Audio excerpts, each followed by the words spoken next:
toutes et à tous. Merci d'être venus pour ce focus international du Festival Off Avignon 2018 et aujourd'hui un focus spécial francophonie tout autour de la journée. Francophonie avec un F majuscule et un F minuscule. Et nous allons faire une forme d'état des lieux de la francophonie ce matin et on entrera et on fera des allers-retours entre les différentes discussions qui se passeront aussi dans l'après-midi. Je reçois et j'aurai le plaisir de discuter avec Sylvie Chalaï qui travaille au laboratoire scène francophone et écriture de l'altérité. Vous avez le programme certainement pas loin de vous, sinon il y en a par ici. Et Alain Cofino-Gomez du Théâtre des Dons. On va faire des allers-retours donc entre les différents espaces francophones, à la fois la France et ses différents territoires tout au long de la journée, et puis voilà, l'Europe, le monde, pour discuter. On commence avec vous, Sylvie, si vous le voulez bien. Je vais vous poser des questions très très larges, mais qui vont permettre de rattraper l'endroit qui vous intéresse le plus. Dans Laboratoire scène francophone et écriture de l'altérité, on peut avoir une idée sur laboratoire et sur scène et sur écriture. Et est-ce qu'on peut commencer par soit francophone, soit altérité, de voir qu'est-ce que vous placez derrière ces mots-là? Alors, il s'agit d'un laboratoire de recherche à l'Université de la Sorbonne Nouvelle. Et donc, nous travaillons sur les dramaturgies contemporaines traversées par l'histoire coloniale et l'histoire des migrations. Et évidemment, des spectacles et des théâtres, des scènes qui sont également habités par la langue française, qui ont la langue française en partage.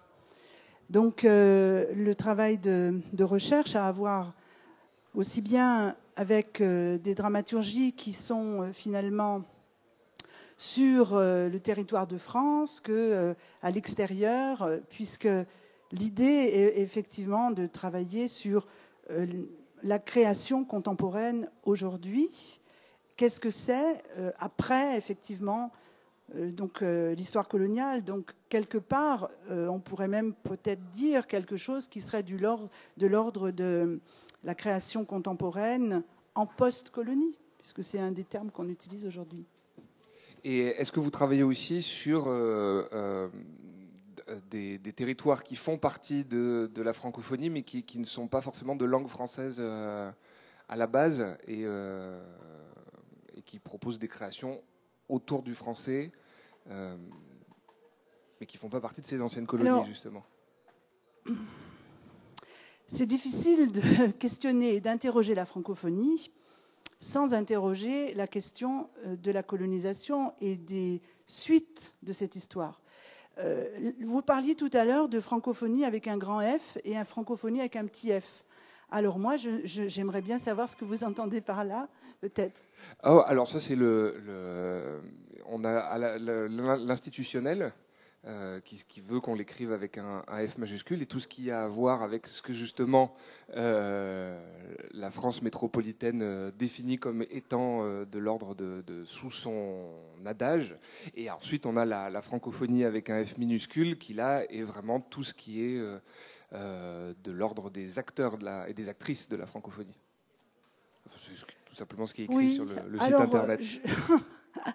Oui, parfois il faut peut-être se méfier aussi il faut faire attention, parce que vous voyez ce que ça dit minuscule, c'est bizarre, quoi. Je pense surtout qu'il y a une histoire de la francophonie qui passe à la fois par, d'un côté, des enjeux politiques. Il y a une francophonie politique qui est l'héritage effectivement des lendemains des indépendances et qui donc est liée au fait que la France à un moment donné a voulu finalement affirmer aussi, continuer en tout cas d'affirmer son rayonnement à la fois intellectuel, culturel et linguistique. Et inévitablement, donc, c'est passé par cette dimension-là, qui était une façon de rappeler que, à l'époque de l'Empire colonial, la France avait occupé les 5 océans, et qu'aujourd'hui, le français se développait dans les 5 océans, liés aussi, évidemment, à cette histoire coloniale. Mais le français, ça n'est pas seulement l'histoire coloniale, puisqu'il y a aussi l'héritage plus ancien encore du siècle des Lumières, qui fait qu'il y a eu une francophilie, un intérêt pour la langue française qui n'était pas forcément dégagé de tout enjeu politique, parce qu'il y avait aussi de la diplomatie derrière tout ça. Mais il se trouve que du coup, la présence du français a été très importante dans des milieux intellectuels de l'Europe. Il y a du coup des formes de français, en tout cas d'appropriation du français, de partage de la langue française, également dans d'autres territoires, évidemment, que ceux qui ont été marqués par l'histoire coloniale. Ce qui fait que, par exemple, donc on va parler tout à l'heure, j'espère bien, de la Belgique, et du coup, ça c'est bien sûr très, très, très important aussi par rapport à cette idée du rayonnement et du plaisir que l'on a, évidemment, quand on a la langue française en partage, et que l'on se sent attaché à la France, de partager avec donc d'autres territoires. Ensuite, vous parliez tout à l'heure de la question des autres langues. Elle est bien sûr déterminée, puisque il y a dans la relation au français, il n'y a pas la recherche d'une exclusivité. Le fait d'avoir un intérêt pour la langue française ne va pas faire en sorte qu'on va tourner le dos aux autres langues. Et dans l'histoire, effectivement, qui est l'héritage de la colonisation, eh bien, les acteurs, si on veut, aujourd'hui de la création artistique qui fait rayonner le français et la langue française, si on parle dans ces termes-là, pratiquent d'autres langues. Et on sait très bien que c'est quand même aussi dans la fameuse diglossie que la vitalité justement d'une langue et des langues s'exerce. C'est le frottement des langues les unes avec les autres. C'est pour ça aussi que c'est très complexe de parler de la francophonie, parce que d'un côté, il y a les enjeux politiques, et c'est le mot francophonie, et puis il y a francophone. Mon laboratoire, ça n'est pas un laboratoire de la francophonie. C'est un laboratoire simplement d'expression artistique, donc scénique, à la fois liée au théâtre, mais aussi à d'autres formes, par exemple issues du hip-hop, comme le slam, qui sont travaillées par d'autres langues, qui jouent, le français se frotte justement à d'autres langues. Et vous savez combien ces frottements-là, c'est coït aussi, puisque donc je pense beaucoup, quand on évoque la francophonie, à quelqu'un qui s'appelle Blaise Njaouia, qui est donc un philosophe d'origine camerounaise et qui a beaucoup réfléchi sur la francophonie, qui a exprimé aussi cette idée que le français ne peut exister que dans, finalement, la relation érotico-sexuelle fantasmée avec d'autres langues, parce qu'il n'y a rien qui n'existe en dehors de, finalement, de ce qui a à voir avec l'hybridation, avec ce qui fait la fermentation finalement. La langue française a besoin d'être également dans la fermentation avec d'autres langues. Et donc c'est ces mélanges-là qui font que le français existe à côté et traversé par le créole, par des pinguines évidemment africains, par d'autres langues africaines. Vous avez un auteur qui s'appelle Kourouma, donc Amadou Kourouma, qui, quand il a voulu publier Les Soleils des Indépendances, donc c'était dans les années 70, on n'a pas voulu, au moment de sa proposition, donc je crois que c'était qu'il avait déposé au Seuil dans un premier temps, finalement ça a été édité au Québec parce que sa langue, puis c'est revenu en France après, mais parce que sa langue française était traversée par le mandingue et qu'il y avait dans la langue française qu'il défendait dans ses romans, et notamment dans Le Soleil des Indépendances, il y avait une vibration, une structure linguistique, une vision du monde aussi, qui était héritée, liée à sa propre langue donc maternelle, et qui pourtant donc nourrissait la langue française. Il y a un auteur comme Kofi Kwaoulé, par exemple, qui a plusieurs fois exprimé là-dessus pour dire bon, la langue française, je vais la faire sonner autrement. C'est une langue avec laquelle j'ai forcément un combat parce qu'elle est liée finalement à une histoire violente héritée de la colonisation, mais il ne s'agit pas d'en faire quelque chose de victimaire, il s'agit surtout d'aborder la langue française avec toutes les ressources énergétiques qu'on pourrait avoir, et notamment faire sonner autrement, donc revitaliser constamment la langue française. Est-ce que, puisque vous parliez de diglossie, donc on a pour simplifier la chose, le bilinguisme qui est le fait de pratiquer deux langues et de les mettre à hauteur égale, et la diglossie qui est d'en avoir une qui serait la langue de l'intellect et une qui serait la langue de la maison, et de faire cette distinction-là entre deux langues qu'on maîtrise à égalité en fait. Est-ce que vous pouvez nous parler un peu sur les écritures de l'altérité, peut-être voilà, sur la diglossie, sur l'intersectionnalité aussi éventuellement? Est-ce qu'il y a aujourd'hui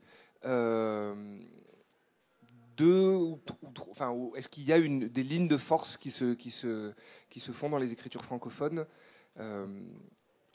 Alors, il faut faire attention à la notion de langue intellectuelle et puis langue de l'extérieur et langue de la maison, comme vous disiez tout à l'heure. Si vous dites ça à des Bretons, ils ne vont pas forcément être contents, voyez. Et je parlais effectivement des langues héritées de l'histoire coloniale, mais en Bretagne, on a de la diglossie également.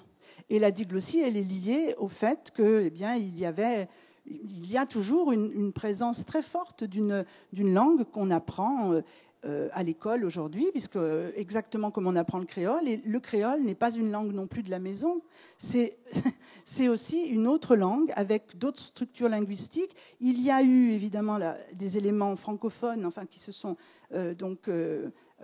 je dirais enracinés évidemment aussi dans le créole, mais c'est une simplification auquel il faut faire attention parce que derrière, il pourrait facilement s'induire une dimension idéologique qui voudrait dire que finalement le français serait...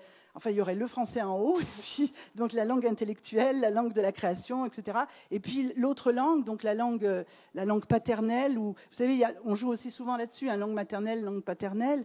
Or, c'est pas si évident que cela. C'est-à-dire que je pense qu'en questionnant la langue française, on s'aperçoit tout d'un coup combien l'usage de la langue, la façon dont les artistes aussi la travaillent, je parlais tout à l'heure de faire sonner autrement, mais c'est de faire sonner autrement avec d'autres langues à côté, d'autres langues à l'intérieur. Donc, on ne peut pas évoquer la question de la langue française comme quelque chose qui serait donc unique et on avancerait donc dans quelque chose d'unique. Ça, c'est particulièrement important. Après, l'autre dimension donc absolument, je dirais, complexe qui touche aux réflexions liées à la francophonie, c'est que j'évoquais tout à l'heure la dimension politique, mais aujourd'hui, on a d'autres enjeux qui sont aussi liés en fait à la relation au national. Le problème, c'est que quand on dit francophonie, on comprend bien le rayonnement, etc., extérieur. Mais d'un autre côté, il faut faire très attention au fait de ne pas créer des enclos ou je dirais des espèces d'espaces dédiés, en quelque sorte, à ce qui relèverait finalement de ceux qui pratiquent la langue française, mais dont on n'imagine pas qu'ils sont rattachés à la nation. Et là aussi, c'est des enjeux politiques qui sont hérités donc, de l'histoire coloniale, mais parce que nous ne sommes plus dans les 20 ans après les indépendances. On est aujourd'hui traversé par d'autres problématiques, notamment les questions migratoires. Et le partage de la langue française dans des langues diverses, c'est pour ça que je parlais tout à l'heure des Bretons. Personne ne va se dire « Ah oui, mais les Bretons n'appartiennent pas à la nation ». Or, il y a aussi en France une façon de pratiquer plusieurs langues, parfois avec laquelle on est venu avec ses bagages, mais les bagages sont ceux des grands-parents, des arrière-grands-parents, qui même parfois ont voulu faire oublier aux enfants pour mieux s'intégrer la langue qui était la leur quand ils étaient au pays. Et aujourd'hui, des générations donc de deuxième, troisième génération d'immigration, ces jeunes-là, puisque alors qu'ils ont tout fait pour être intégrés, alors qu'ils parlent le français parfaitement, on va encore penser que pour des raisons alors liées au nom de famille, à l'apparence, à je ne sais quoi, qu'ils font partie effectivement de la littérature francophone, par exemple, ou du théâtre francophone. Et en réalité, eh bien, ils choisissent ensuite d'aller chercher une langue donc historique pour eux par rapport à l'histoire familiale. Et du coup, de manière à compenser, enfin, il y a là quelque chose d'assez violent. Donc, la notion de francophonie, il faut enfin, on ne peut pas la manier sans délicatesse, parce qu'elle est le miroir et le reflet des problèmes que nous ne parvenons pas toujours à résoudre dans notre relation à l'altérité. Cette altérité, on parle beaucoup aujourd'hui de la diversité sur les scènes contemporaines.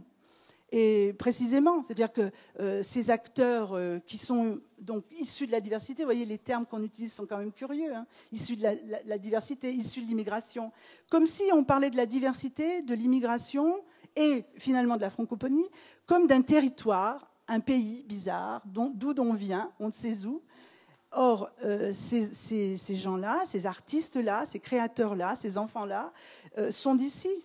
Voilà, ils sont d'ici et ils pratiquent effectivement la langue française. Donc, il faut faire attention aussi à ces clivages-là.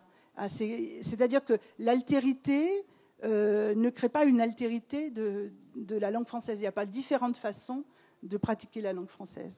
Oui, et vous parliez de métissage. Est-ce qu'il existerait alors une langue qui serait non métissée, donc qui viendrait d'une espèce de pseudo-pureté justement, ça n'existe pas et tout le risque est là. Tout le risque est de nourrir un discours qui voudrait évoquer une idée d'une francophonie pure, rayonnante. Or, le rayonnement de la francophonie, il est, enfin en tout cas de l'expression française et donc de la francophonie si on veut, c'est interne à la France, à la nation, et c'est également dans le rayonnement donc à l'extérieur. C'est aussi bien centripète que centrifuge, et je dirais que si on veut parler de rayonnement et de soleil, pour qu'il y ait du soleil, il faut qu'il y ait quand même un cœur de chauffe. Le cœur de chauffe, bien sûr, ça peut être, c'est donc le territoire hexagonal, mais il ne faut absolument pas oublier que la France, c'est la Caraïbe, c'est donc la Nouvelle-Calédonie, aujourd'hui Mayotte, qu'il y a des îles dans le nord également, enfin, et que tous ces lieux-là parlent le français, et c'est la France. Donc, et puis il y a le français en dehors du territoire national et le français à l'intérieur du territoire national.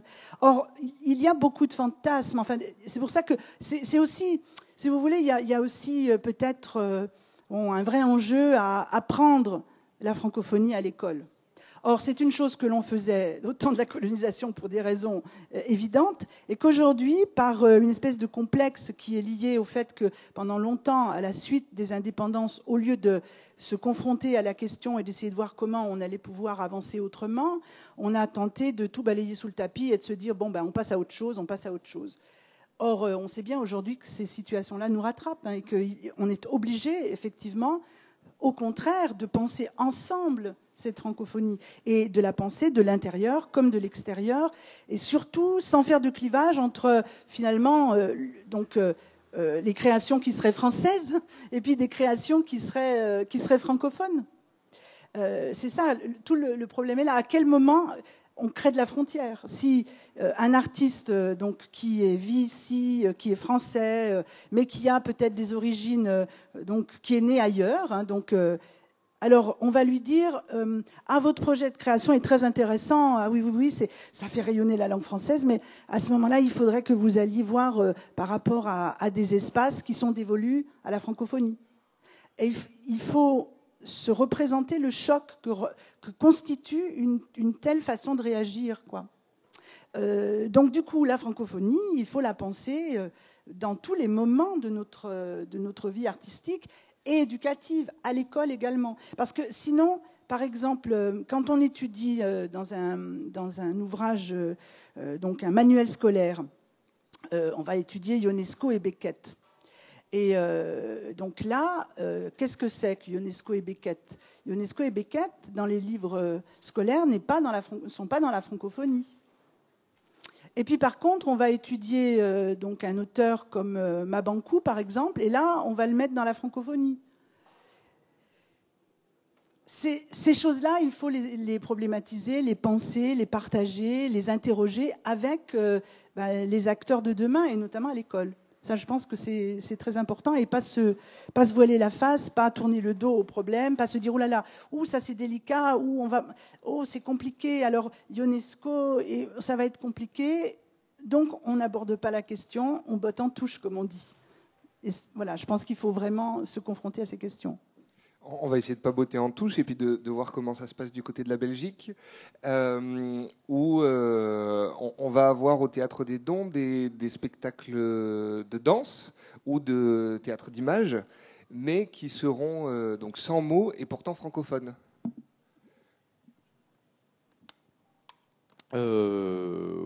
Oui, parce que, voilà, comme vous le dites, hein, la francophonie, c'est un tableau avec plein d'entrées. C'est quelque chose de formel et d'informel. C'est quelque chose de culturel. Et c'est aussi un territoire imaginaire et à imaginer. Et donc on peut le voir comme ça. Donc danser dans un territoire francophone, quelque part, pour moi, ça participe de la francophonie. La francophonie, c'est pas que les mots, c'est pas que la langue, c'est pour nous, Belges francophones, l'espoir de rencontrer le monde. C'est un véhicule pour découvrir, pour rencontrer, pour échanger. Et donc c'est une main tendue. Et puis c'est voilà, dans notre esprit depuis longtemps. Et c'est pas exactement comme ça que ça se passe en France. C'est aller à la rencontre des cousins, de ceux avec qui on a un lien. C'est faire du lien. Donc oui, ça peut être dans la danse, ça peut être dans la musique non parlée, non chantée. Oui, ça peut être à beaucoup d'endroits. C'est pour ça, d'ailleurs, que je suis arrivé sur Avignon, au Théâtre des Dons, qui est un théâtre qui a une programmation à l'année.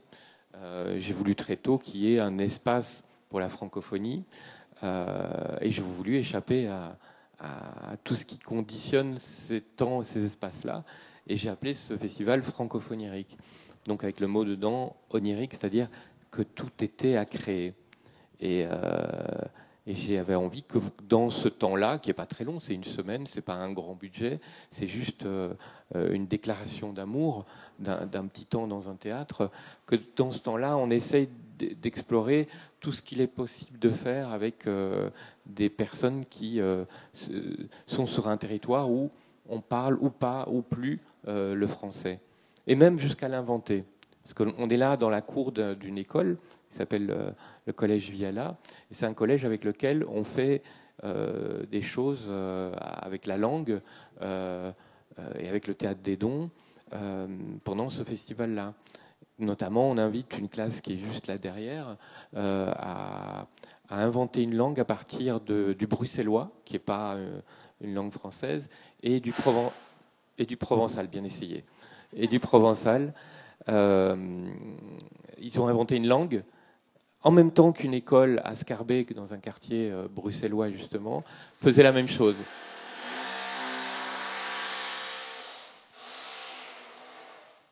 Ils n'en pouvaient plus. Il fallait il faut qu'il avance. Nous aussi. Et donc, à Scarbeck et ici, à Avignon, ils ont inventé un vocabulaire commun pour écrire des textes avec des mots qui sortent d'une langue qui n'est pas directement le français. C'est aussi ça. C'était un esprit de dynamique, un esprit d'ouverture. Aussi échapper à toutes les questions qui ont fait de la langue française une arme de la colonisation. Et comment retourner cette arme. La francophonie, pour moi, c'est mettre la fleur au bout du fusil. C'est dire, cette chose a été utilisée, elle a été blessante, elle a été étouffante, mais maintenant elle peut être riche, elle peut être le terreau de quelque chose. Et du coup, on voit aussi, quand on fréquente un peu le Théâtre des Dons, qu'il y a régulièrement dans la programmation des esthétiques différentes, ou des styles, même à l'intérieur d'une même esthétique, des styles très très différents, et qui du coup aussi impliquent des langues différentes, et que on a chaque année un panel qui est le plus large possible justement deux francophonies différentes. Oui, alors ça, je m'en rends pas bien compte. C'est assez, c'est avec la distance, on peut faire cette analyse-là. Quand je prépare la programmation, c'est purement l'émotion artistique et quelque part l'excellence et l'innovation, l'intérêt d'aborder une scène en restant étonnant avec un art qui qui est aussi vieux qu'on le sait. Comment, encore maintenant, on peut esthétiquement proposer des choses qui sont émouvantes, partageables et jamais vues, étonnantes, à partir même de textes très anciens. Donc je ne sais pas si ça a à voir avec la francophonie ou la francophonie est partout, comme vous le disiez, où elle doit nous habiter tout le temps. Mais c'est vrai, ce qui m'intéresse beaucoup, c'est pas seulement qu'il y ait des univers ou des modes ou des choses différentes, mais c'est comment on passe de l'un à l'autre. Moi, j'aime beaucoup chez les acteurs, et on voit, j'imagine ça souvent au Théâtre des Dons, le glissement. Comment on part peut-être d'une langue de la maison à une langue plus poétique, comme dans des langues partagées en Afrique, à Conakry, où j'ai été plus longuement, où des langues qui décrivent socialement des choses peuvent se rencontrer dans une chanson populaire et se la partager avec des rôles différents. Et ce qui m'intéresse, c'est comment on passe de l'un à l'autre. Et ça, je trouve ça beau. Sylvie Chalaï, est-ce qu'une langue peut être autrement que justement francophonique? Et est-ce que forcément il n'y a pas quelque part un rêve de langue quand on s'en empare pour créer en tant qu'artiste? C'était très intéressant ce que monsieur le directeur de Théâtre des Dents, j'ai oublié votre nom, je suis désolée. Alain, voilà, pardon. C'est très important effectivement d'envisager aussi cette idée de la langue française autrement que dans la dimension linguistique. C'est paradoxal, mais en fait il y a autre chose, puisqu'il y a une vision du monde, une culture, une perception, un ressenti qui peut évidemment passer par la création et l'art. Et du coup, la danse, bon, apparemment, on n'a pas forcément du texte dans la danse, la création plastique, la performance peut s'envisager effectivement, bien sûr, par rapport à cette dimension qui n'est pas linguistique et qui va être dans l'imaginaire, dans une autre dimension, donc importante. Alors, il est vrai que du côté de la création contemporaine, il y a toute la partie, donc on évoquait tout à l'heure l'Afrique, il y a dans ces enjeux effectivement de la francophonie, le fait que les pays qui se sont construits avec la langue française, en tout cas qui ont eu la langue française présente au moment de la colonisation et qui, après les indépendances, ont voulu finalement continuer de se fédérer, en tout cas de manifester ce partage à travers la création d'un organisme comme l'OIF. C'est aussi donc une façon d'être dans un rapprochement aussi, de se dire, bon, il n'y a pas que la géographie, ça n'est pas que géographique, c'est pas parce que ces pays sont dans un territoire donc qu'on appelle le continent africain, c'est aussi qu'ils partagent par la force des choses, mais ils ne vont pas renier cela. Enfin, aujourd'hui, il y a eu un temps, effectivement, qui était le temps de la résistance et du combat, où il s'agissait de discuter, et en tout cas d'être dans un rapport de force. Peut-être, voilà, donc ça c'est bien sûr évident, mais depuis de l'eau à passer sous les ponts, il y a une autre façon aussi peut-être de résister en étant... Donc je parle souvent de marronnage. Ah, voilà. Je parle souvent de marronnage parce que c'est un peu cela aussi. Il y a une façon donc d'investir la langue française, de se la réapproprier autrement. Une façon...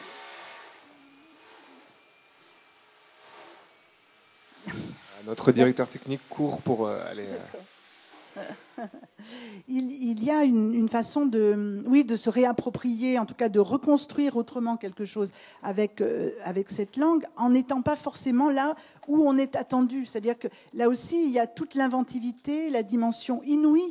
On est dans... Bon, un des aspects de l'histoire de la langue française, c'est que nous sommes par notre histoire française, liée à un esprit, on le dit encore aujourd'hui, vous savez bien, très rationnel. Bon, on a l'héritage du classicisme, on adore les règles et on a inventé l'académie.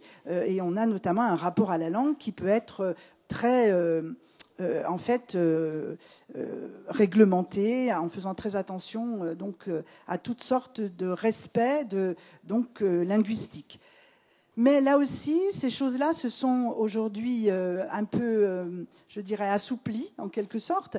Et je pense qu'on est de plus en plus capable d'accepter la dimension de l'inouï, de l'inventivité, d'une façon de s'approprier aussi et d'explorer les expressions liées à l'imaginaire français ou francophone autrement et à partager donc quelque chose que l'on ne reconnaissait pas au début. C'est pour ça que c'est assez paradoxal, parce qu'on peut se dire que ah oui, je vais reconnaître que c'est du français parce que je pratique le français ou je pratique la culture française, je suis dans cette culture française et tout d'un coup je suis dépaysée, déplacée, désarçonnée par quelque chose que je n'imaginais pas être lié à ma culture, parce que à l'intérieur même de ces cultures, eh bien, il y a aussi finalement des bons complètement, enfin, je dirais, auxquels on ne peut pas s'attendre, des choses qui sont absolument improbables et qui, justement, nous remettent en cause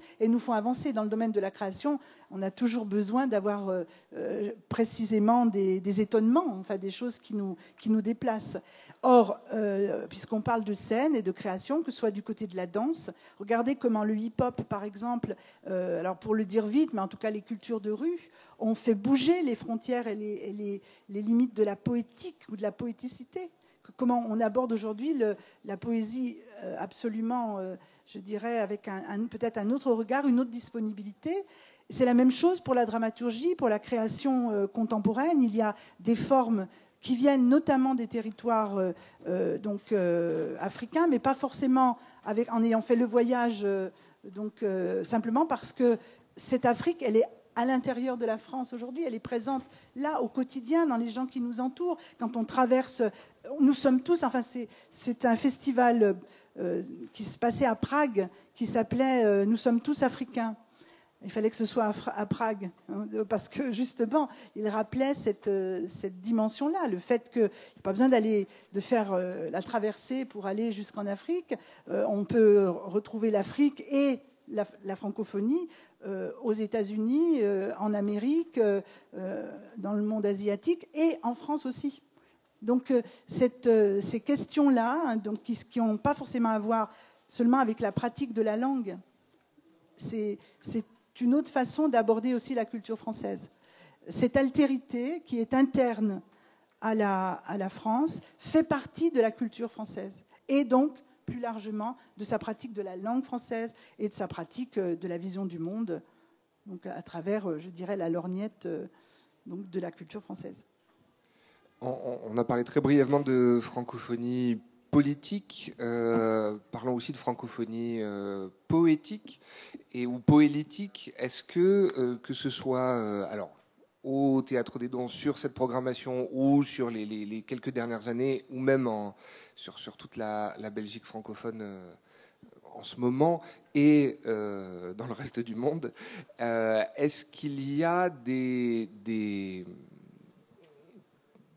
idées, des thématiques, des obsessions qui paraissent particulièrement prégnantes, ou est-ce que y a un grand théâtre du monde qui part dans tous les sens et qui essaye justement d'aller partout et ailleurs et là où on n'est pas, ou est-ce que dans les thématiques il y a des choses qui reviennent très très régulièrement et dont on ne se débarrasse pas comme ça? Quelle vaste question. Je ne sais pas par quel bout le prendre. Hein. Au Théâtre des Dons, la programmation du festival se fait sous candidature. Il y a 150 à peu près projets qui candidatent en Belgique francophone. Il y en a une dizaine qui sont retenus. Moi, ça me fait... j'essaie de voir tous les candidats, donc je vois énormément de choses en Belgique francophone. Je ne peux pas dire qu'il y ait quelque chose qui se dégage en particulier, si ce n'est, et ça me semble plus universel, le théâtre documentaire, le théâtre qui a un rapport fort avec la réalité, avec le regard sur le monde, le théâtre du réel, sont des théâtres qui là maintenant, où il y a beaucoup de créateurs qui s'y intéressent, il y a beaucoup de productions, ou en partie ou totalement sur une proposition de spectacle. Les artistes, il me semble, regardent le monde très, très précisément, en souffrent. La question des migrations.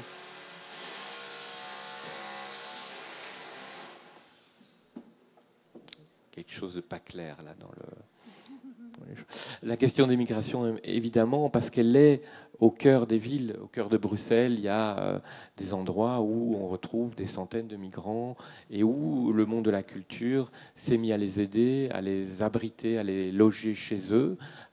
Donc c'est investi. Les gens de théâtre et des arts en général ont pris cette mission à bras-le-corps en créant des associations. Et donc évidemment, cette proximité du monde, tout d'un coup, au cœur des villes, fait que les préoccupations des artistes les amènent à regarder ce monde-là et à être proches du réel. Ça, c'est une tendance que, en tout cas, en Belgique francophone, on peut voir, mais je pense qu'en France, c'est un peu la même chose. Voilà. Sur le théâtre documentaire et l'action des migrations, est-ce que c'est... Non, je ne pense pas que ça soit la thématique, en tout cas, des dramaturgies contemporaines ou afro-contemporaines. Ça n'est pas, pour moi, la question migratoire n'est pas une thématique. Quand je parle justement de dramaturgie traversée par l'histoire des migrations, c'est l'histoire des migrations pas récente, pas celle des années 2000 seulement. C'est vraiment quelque chose qui traverse notre histoire. Et du coup, bien sûr il peut y avoir des œuvres récentes, enfin, pour traiter de questions politiques liées à Calais, par exemple, et aux questions migratoires qui nous occupent aujourd'hui. Mais il y a en fait dans la création contemporaine afro-descendante et afropéenne également, la notion d'afropéenne et d'afropéanisme est importante par rapport au questionnement sur la francophonie aussi. Donc c'est important parce que c'est un peu ce que j'évoquais tout à l'heure sur le fait qu'on est tous traversés par quelque chose qui a à voir avec donc l'Afrique, à une dimension qui nous construit de l'intérieur et qui ne vient pas d'une espèce de lointain, fantasmé, imaginé ou des paysans. Donc une chose importante, c'est que du point de vue de la création afro-contemporaine, pendant longtemps, on a considéré justement que les théâtres dits africains, donc on définissait comme ça les théâtres donc en langue française, et donc on associait donc à des artistes qui avaient un lien avec l'Afrique, donc ça devenait théâtre africain. Le fait de fermer cela sur du théâtre africain empêchait aussi de penser que les artistes donc, qui étaient africains ou afrodescendants avaient autre chose à dire sur le monde que l'Afrique. C'est-à-dire qu'on les ramenait systématiquement sur le plan de la forme, mais aussi du fond, sur l'Afrique. Or, bien sûr qu'ils vont parler de l'Afrique, qu'ils vont parler de ce qu'ils sont. C'est comme si toute proportion gardée, mais sous prétexte que l'on va évoquer la question finalement d'un théâtre féminin, on va dire théâtre féminin, donc on doit parler que des femmes. Les femmes doivent parler des femmes. C'est la même chose. Donc il a fallu, et c'est venu petit à petit, mais dans les années 90, à la fin des années 90, ces dramaturgies affirment effectivement la volonté de pouvoir parler du monde et de se positionner vis-à-vis du monde, tout en traitant effectivement des questions liées à l'histoire africaine, à l'histoire de la décolonisation, bien sûr, mais en ayant aussi une vision sur le monde. Et ça, c'est un enjeu, je dirais, important des mutations des dernières années, c'est que les dramaturgies donc afro-contemporaines traitent vraiment de questions qui traversent le monde, qui traversent la société, des violences conjugales, des violences de toutes sortes qui sont donc celles du monde contemporain, et bien sûr aussi de ces questions qui peuvent avoir trait aux questions migratoires très très contemporaines. Mais c'est vrai que c'est toujours problématique vouloir rabattre en quelque sorte sur des artistes qui ont un élément exotique parce qu'ils ont des origines lointaines, quelque chose qui va avoir à faire avec la question migratoire. Je ne parlais pas de ça, hein. Je parlais des artistes belges qui rencontrent... Par rapport à la oui. de notre modérateur. Non, c'est pas beau.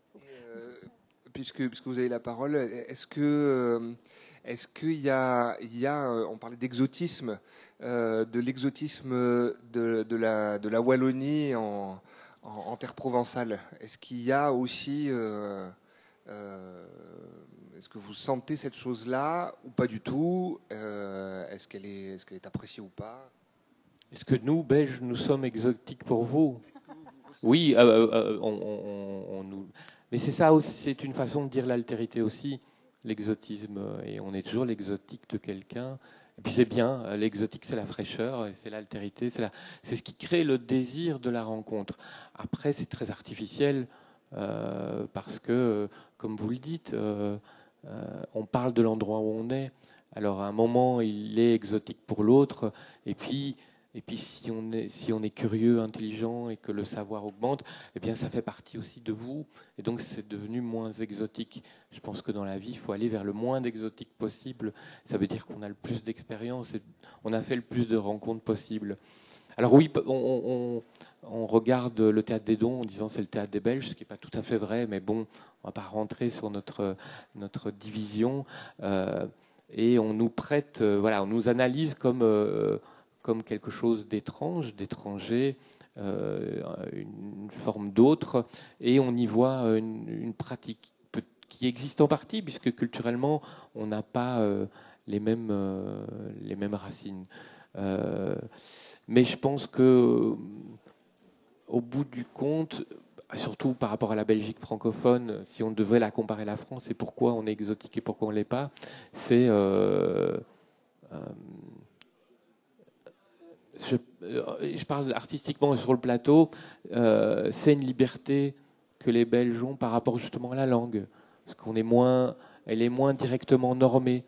Le poids de cette culture de la langue française est moins fort chez nous, et physiquement ça conditionne des choses, et même sur l'abord, en répétition, l'abord du plateau, on le prend peut-être avec un peu plus d'irrespect, ce qui peut nous amener à oser aller dans des territoires où ici, très longtemps, ils ont été interdits, mentalement difficiles à atteindre.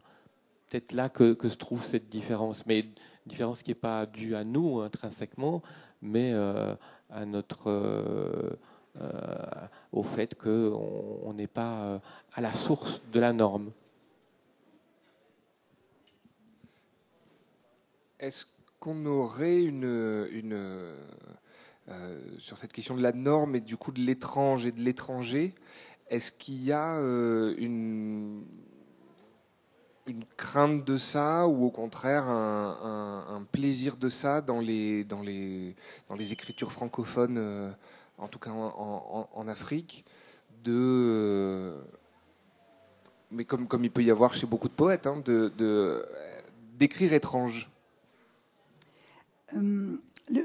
C'est vrai que le rapport à l'étranger, à l'étrangeté et notre relation à la langue française, enfin cette problématique-là, elle est tout à fait intéressante à interroger, parce que c'est lié, je pense, à la façon dont les Français abordent aussi la langue française. C'est-à-dire cette superposition qui est entre la nation et donc le français fait que on a tendance donc à créer, enfin, par la force des choses, donc des effets d'exclusion ou de mise à distance. Donc c'est ce rapport aux autres, et donc aux autres étrangers, alors qu'ils ont effectivement la même langue. Et ça, c'est très très important. Donc ce que disait Alain par rapport donc à la façon dont la Belgique et les créateurs, les espaces de représentation, les théâtres, abordent les spectacles qui sont donc marqués par la langue française, sans se poser la question, effectivement, en tout cas,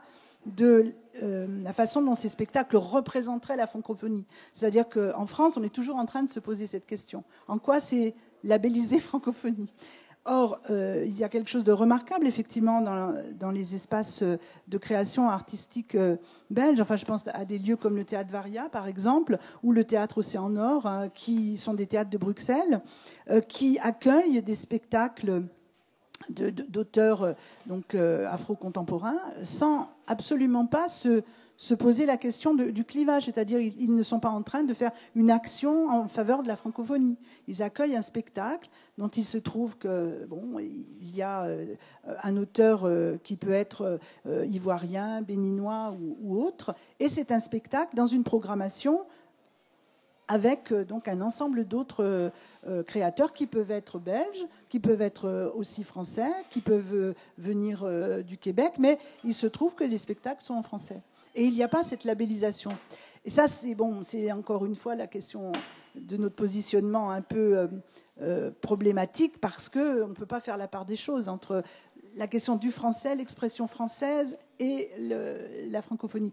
Mais du coup, ça crée une grande disponibilité, une grande ouverture. Moi, je suis très admirative de cette capacité-là qu'ont les Belges, puisque même, par exemple, ici, donc en France, à Paris, moi, j'organise une manifestation qui s'appelle Esthétique Jazz, la scène et les images, et les théâtres qui pourraient naturellement nous accueillir à Paris, finalement, se posent souvent des questions par rapport à la programmation. Est-ce que cette manifestation a un lien avec la programmation ou pas?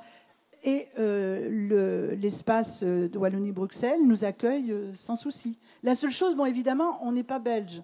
Hein, donc, du coup, on peut pas forcément on ne représente pas la Belgique, donc à Paris, mais ils nous accueillent.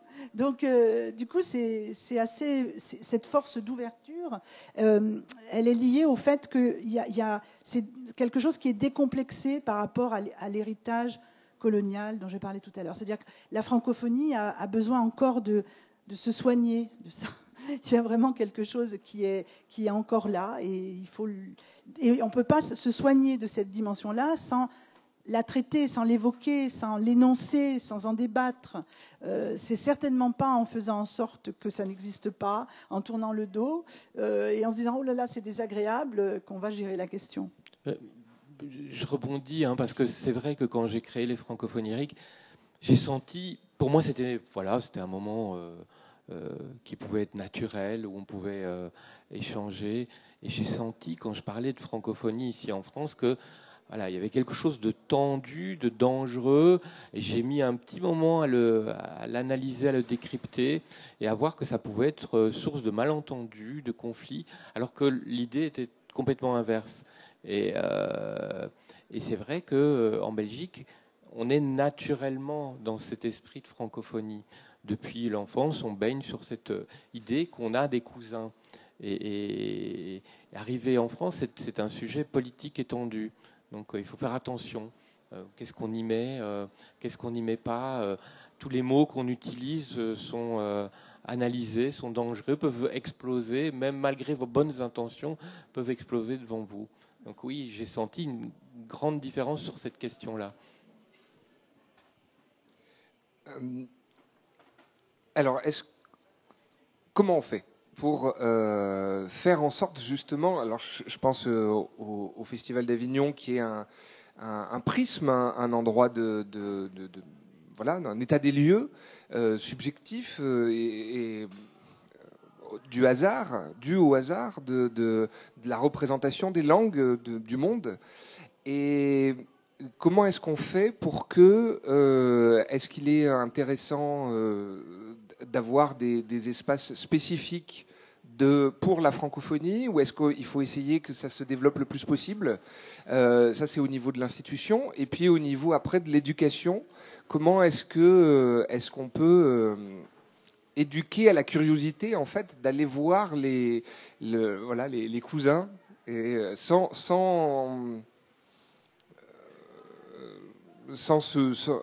de façon volontaire? Est-ce qu'il faut forcément passer par un volontarisme quelque part? S'il faut, oui, parfois, quand on veut remettre les choses droites, il faut se faire aider, il faut des outils. Parfois, pour qu'il y ait plus de femmes aux endroits de décision, il faut le décider. Et pour que la culture qui vient d'ailleurs, l'expression artistique qui vient d'ailleurs soit ici de façon naturelle. Il faut parfois des outils, et je pense que oui, il faut que toutes les directions de lieux qui ont en main une programmation s'y préparent, y réfléchissent et puissent intégrer dans leur programmation des expressions artistiques qui viennent de l'altérité sans qu'on soit obligé d'en faire un moment particulier où on désigne cet endroit-là comme celui qui n'est pas celui de la langue partagée. Est-ce que le mot quota est un gros mot ? Alors, je partage complètement ce que dit Alain sur le fait que, oui, il est temps aujourd'hui qu'on réfléchisse à cette façon de partager justement les espaces de création en étant confronté à la différence, à l'altérité, à cette création parfois de cousins et parfois de cousins germains, comme donc le disait aussi Alain. C'est très très important donc d'éviter tout espace, en tout cas on disait beauté en touche tout à l'heure, et effectivement de se dire que l'on va ne pas se confronter à la question et faire en sorte que ça soit pour l'ailleurs. Donc on n'est pas concerné, ou alors on fait une fois une action dans cette direction et puis après on passe vite à autre chose. Il faut que ça soit constant, c'est-à-dire que constamment dans les programmations des théâtres nationaux, il y ait donc des expressions qui soient en français, venant d'ailleurs ou d'ici, et sans que l'on se dise qu'on fait un acte fort une année et puis que l'année prochaine on passe à autre chose et que c'est fini. Malheureusement, on assiste encore plutôt à ce genre de posture. Et c'est d'autant plus important que, effectivement, si on veut parler aussi de vivre ensemble, parce que c'est ça aussi, c'est une façon de vivre ensemble, c'est une façon de penser du coup les expressions françaises dans toute leur diversité, dans toute leur multiplicité.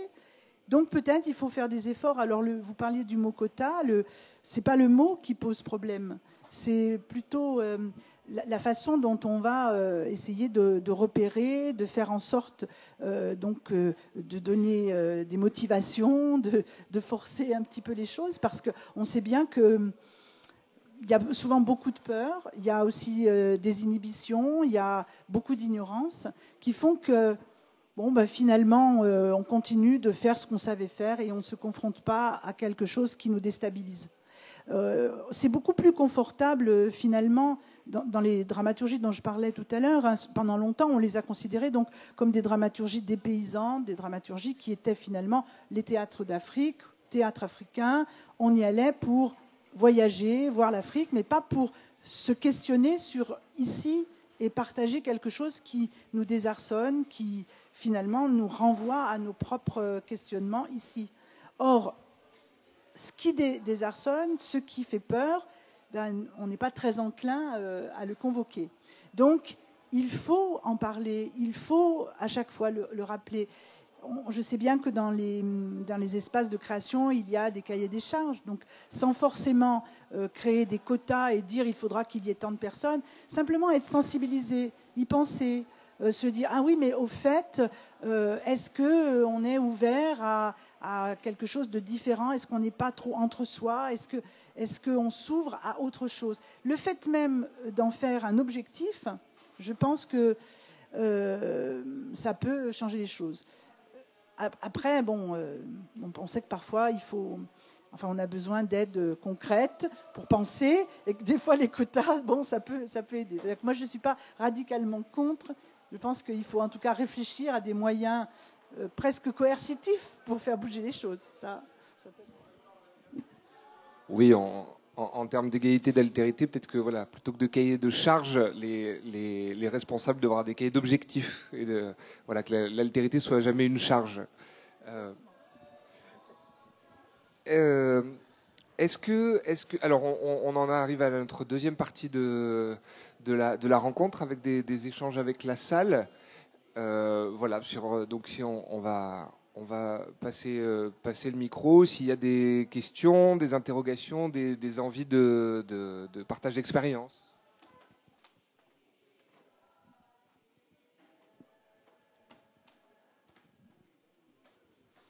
Bonjour, Thierry Ozer, je suis directeur d'un théâtre à Lyon et responsable d'un projet qui s'appelle la Caravane des 10 mots sur la pluralité du français dans le monde. Moi, je vous ai écouté avec attention. Alors, juste une petite remarque par rapport à tout ce que vous disiez. Moi, je milite pour dire que la langue française est un bien commun universel. De ce fait, j'exprime à travers cette phrase que je vis dans une ère linguistique qui se situe dans la mondialisation, comme la langue espagnole, la langue portugaise, etc. Et j'ai le malheur de vivre dans un pays qui s'appelle la France et qui n'a jamais adhéré à la francophonie. Je dis la francophonie civile, hein, puisque au départ, elle est d'une volonté civile et puis qu'elle est devenue politique. Vous parliez de l'OIF. L'OIF est un organisme qui rassemble des États. Et les États nomment un secrétaire général qui ensuite mène la politique qui lui est demandée par ce consensus d'État. Mais pour autant, la France n'a jamais adhéré à la francophonie. Et on voit bien qu'en France, on a un problème avec notre premier facteur de lien social, qui est la langue. Or, on se retrouve à l'orée du XXIe siècle avec une problématique. On me parle toujours de la francophonie comme quelque chose de référence du passé. Moi, je n'en parle que d'une référence d'avenir. Et à ce propos, il y a Alain Mabankou et Nbélé qui ont sorti un article il y a quelques jours. Lisez-le, il est absolument remarquable, justement, sur leur irrévérence qu'ils ont eue par rapport à M. Emmanuel Macron, chef d'État de la République française, sur cette question du rapport à la langue. C'est-à-dire, le chef d'État a fait des assises du français, du plurilinguisme au mois de février dernier en France, où il a invité un certain nombre de personnalités du monde entier, mais il a invité des gens du continent africain uniquement vivant sur la couronne parisienne pour montrer à quel point la langue et la francophonie pouvaient être une chance pour la diaspora africaine française dans son lien au territoire africain. Non, moi je pense que, comme le dit Alain Mabankou et Nbélé, on est dans une nouvelle ère artistique. Par exemple, vous parliez de la Belgique, mais le Québec aussi a cette facilité, je dirais, de travail avec la langue.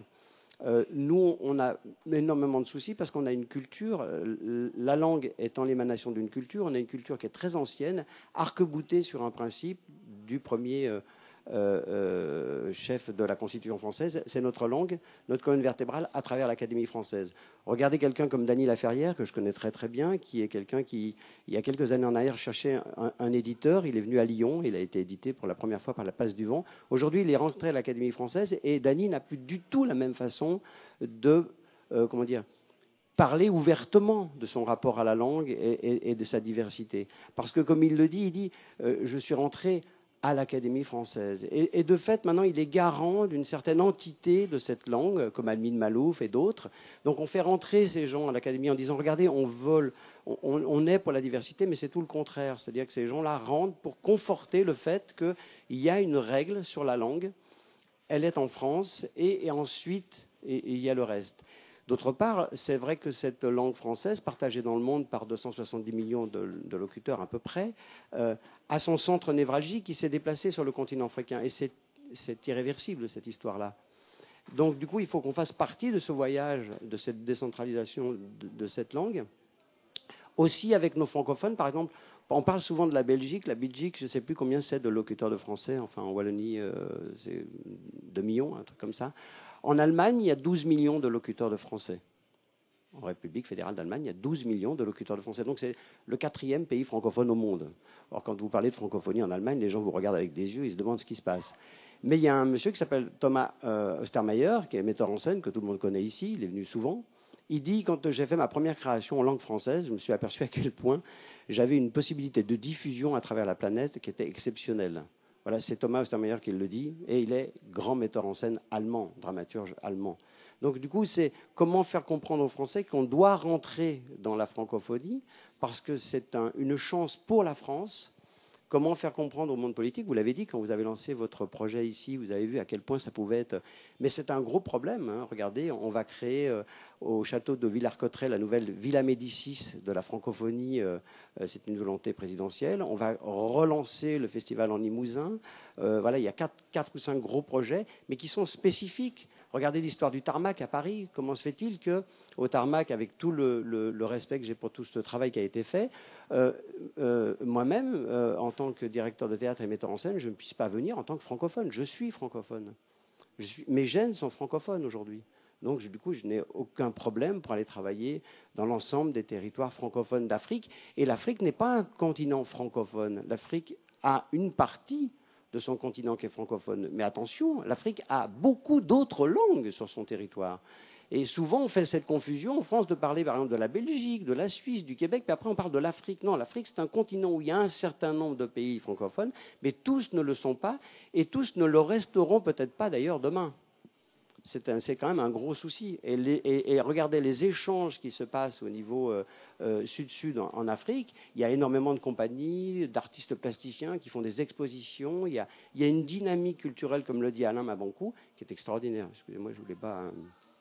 Voilà, c'est une réflexion. C'est quelque chose qui m'interpelle beaucoup. D'ailleurs, il y a le sommet de la francophonie qui aura lieu à Erevan au mois d'octobre prochain. Moi, j'y serai sur l'ensemble de la durée pour représenter la société civile et les artistes francophones, avec mes amis justement belges, québécois, sénégalais, togolais, camerounais. Mais c'est vrai que cette dynamique-là est difficile à faire comprendre. Et le Festival d'Avignon, pour moi, est un festival francophone, point. Je ne vois pas où est-ce que je dois tergiverser sur est-ce qu'il y serait ou pas. On est de fait francophone. C'est un festival francophone de toute façon, il me semble.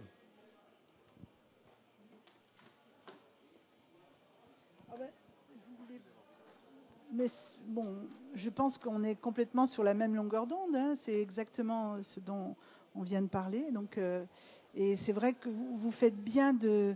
Ça me touche beaucoup que vous parliez d'Ostermeyer, parce que donc, il a eu le rayonnement qu'il a même en Allemagne grâce au Festival d'Avignon quand il est venu créer. Donc, en fait, à l'époque, il allait bientôt être, donc c'était la veille de sa nomination à la Schaubühne, où il a présenté des spectacles qu'il avait créés à la Baraque, un petit théâtre à côté du Justice Theater, qu'il a présenté ici à Paris.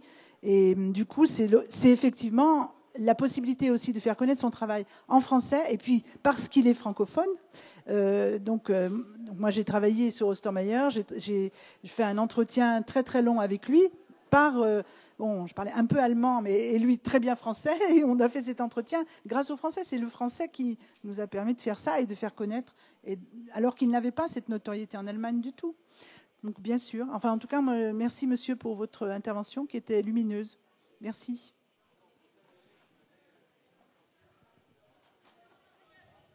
Bonjour, nous on a une compagnie de théâtre qui joue sur le festival et on joue d'après un texte de Yasmina Kadra qui s'appelle « Ce que le jour doit à la nuit ».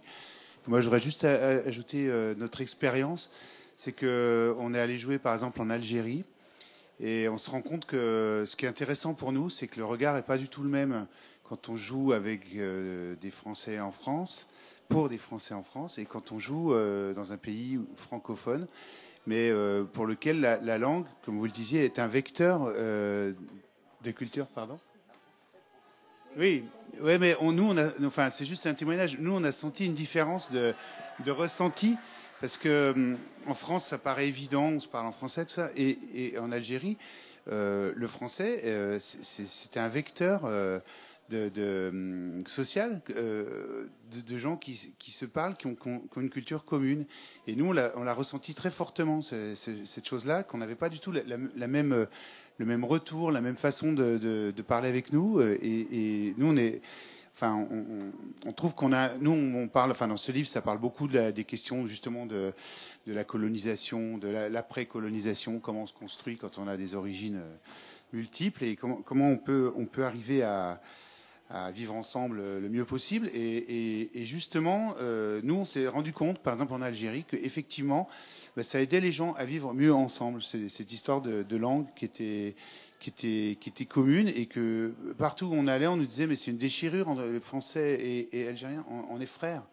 Et nous, on a trouvé que c'était un lien social, que c'était un ciment social qui nous a paru vraiment très intéressant. Donc c'est juste pour faire part de notre expérience, mais c'est vraiment quelque chose qui nous a marqué, auquel on ne s'attendait pas forcément. Alors je vous entendais parler de Belgique, nous on va aussi aller jouer à Anvers, qui n'est pas une partie de Belgique francophone, mais on est attendu sur la question de la francophonie, c'est-à-dire effectivement, on va y aller pour parler français.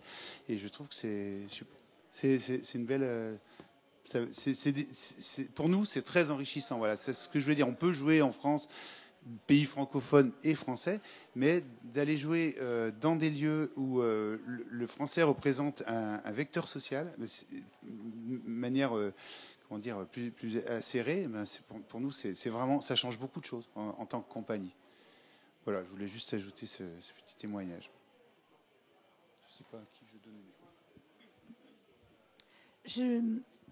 Donc, par rapport aux deux interventions, il y a une chose importante. C'est vrai que monsieur disait que le problème, et on peut le résumer comme ça, c'est que la France n'adhère pas à la francophonie et que du coup aussi, les enjeux politiques font que, par exemple, l'Algérie, elle n'est pas dans la francophonie parce que ça a été une coupure et pour des raisons même politiques également, le Rwanda aujourd'hui, bientôt on parlera pratiquement... Il y a encore des pays dans lesquels les villages reculés, on parle français. Il y a encore du français qui s'est transmis, mais pour des raisons qui sont liées aux États et au conflit donc avec la France, tout d'un coup, le français se perd, alors que les gens, eux, n'ont pas envie de le perdre, forcément. Or, c'est pour ça que c'est très, très important de penser en ces termes, comme vous le disiez, de dire qu'il faut que tous nous adhérions. Ou alors il faut inventer un autre mot. C'est le problème, il est là. Peut-être que ce fameux mot, mais en tout cas qu'on adhère tous, non pas à une francophonie politique, mais à une francophonie qui est le fait de parler français, quoi. C'est ça qui est absolument essentiel. Oui.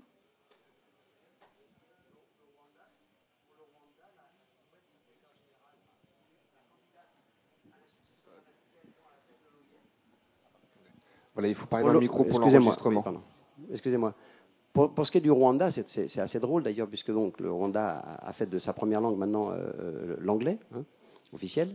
Et la candidate, une des candidates, peut-être la seule d'ailleurs, pour la succession à Michaël Jean, qui est la secrétaire générale de la francophonie, est la ministre des Affaires étrangères du Rwanda, Marie-Françoise, et qui est une femme extraordinaire, qui a effectivement passé une partie de sa vie en langue maternelle française, mais qui aujourd'hui parle au quotidien en anglais, comme l'était Michaël Jean, puisqu'elle était donc haïtienne, mais elle a été gouverneure du Canada, et à ce titre, elle parlait l'anglais. Donc c'est assez drôle, c'est-à-dire qu'en fait, on risque d'avoir 2 fois de suite, successivement, des femmes à la tête de l'OIF, mais qui sont de langue du quotidien anglophone. Et pour moi, ce n'est pas un problème, puisque justement, cette francophonie des temps modernes, en tout cas, moi, je ne vois pas le problème du mot francophonie en tant que tel, mais c'est sa façon dont on va l'interpréter, c'est de vraiment rentrer dans cette francophonie qui c'est une porte ouverte à toutes les langues du monde, de tous ces territoires. C'est ça qui est extraordinaire. Moi, je trouve ça fabuleux dans la composition qu'on va pouvoir faire de cet art nouveau du XXIe siècle francophone et qui va pouvoir se pétrir avec, ce que je disais, les autres l'aires linguistiques qui ont eu ou pas cette chance de migrer sur d'autres territoires officiellement. Et c'est ça qui est extraordinaire. Cette décomplexité qu'on doit avoir avec la langue et la créativité qu'elle peut nous apporter. Parce que, comme vous l'avez dit, la langue, elle peut aussi se voir dans l'écriture, bien sûr, mais dans le spectacle vivant et puis dans la composition plastique et artistique, en règle générale.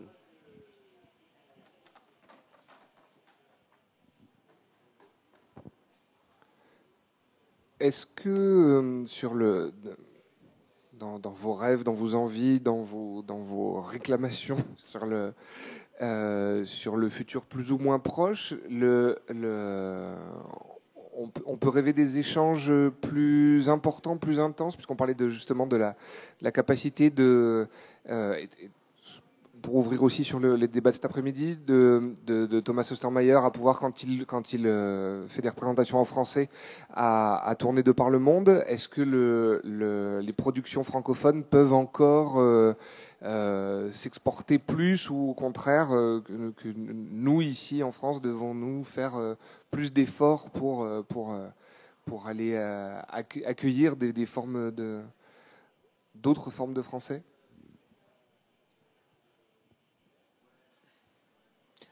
Plus généralement, je pense qu'il faut se mettre en capacité de pouvoir recevoir et donc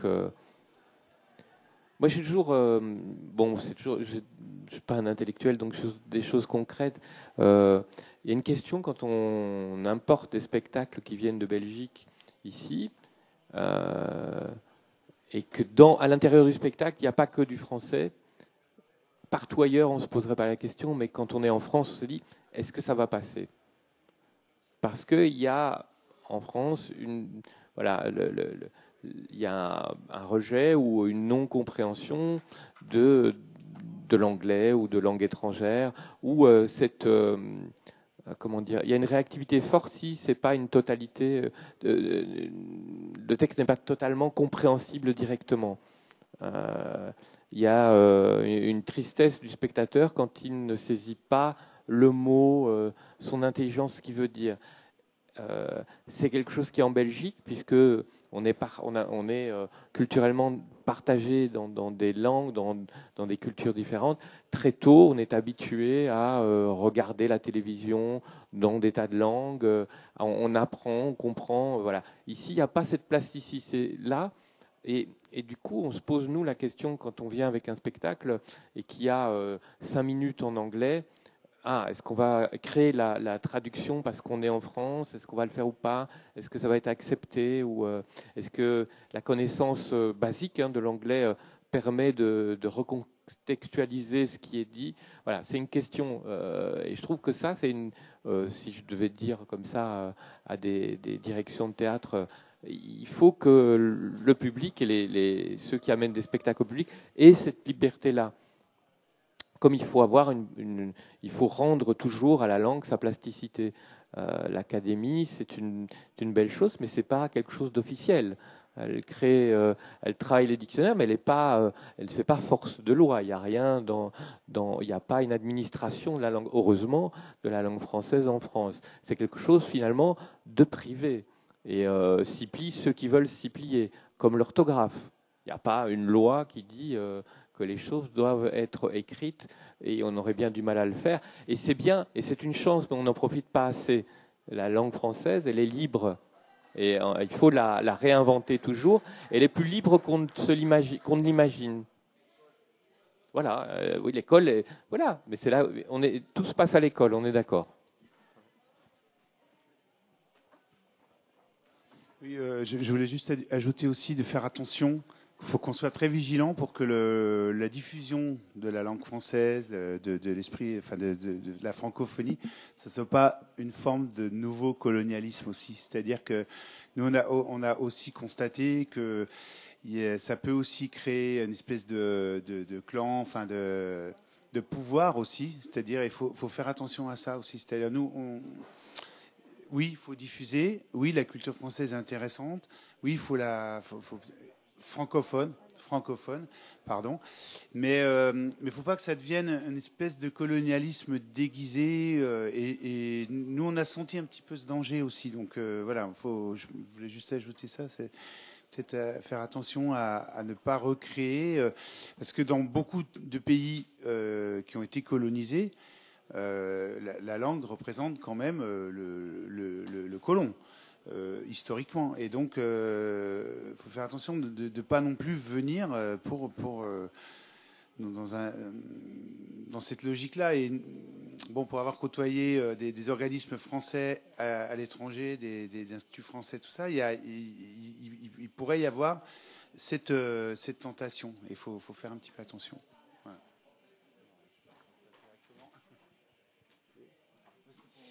Juste par rapport, attention, il faut faire vraiment c'est le grand problème de la France par rapport à son histoire et le réseau de la France à l'étranger à travers le réseau des alliances françaises et des instituts français.